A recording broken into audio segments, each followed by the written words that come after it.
જય હિન્દ વીરભૂમિના સંતાનો, કાશ્મીર ભારતનું શિરમૌર છે, પણ આજે ત્યાં ફૂલોની સુગંધ નહીં, ગોળીઓની દુર્ગંધ છે. જ્યાં આપણા જવાનો રક્ત સ્નાન કરે છે, ત્યાં આપણે ફરવા જઈએ?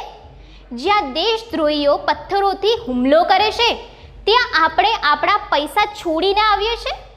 હવે સમય થયો છે જાગવાનો. ચાલો માત્ર 2 વર્ષ માટે કાશ્મીર ન જઈએ, અમરનાથ યાત્રા થોડીવાર અટકાવી દઈએ, કાશ્મીરી વેપારથી દૂર રહીએ, શિમલા જઈએ, દાર્જિલિંગ જઈએ, કેરળ જઈએ. ભારતમાં અનેક સ્વર્ગ છે. વિચારો, જો આપણે સંગઠિતપણે આર્થિક બહિષ્કાર કરીશું તો કાશ્મીરમાં આતંકવાદનું મૂળ જ સુકાઈ જશે. મિત્રો, આપણા દિલમાં ચોટ તો ત્યારે લાગી જ્યારે તાજેતરમાં 27 નિર્દોષ પ્રવાસીઓ પર હુમલો કરવામાં આવ્યો.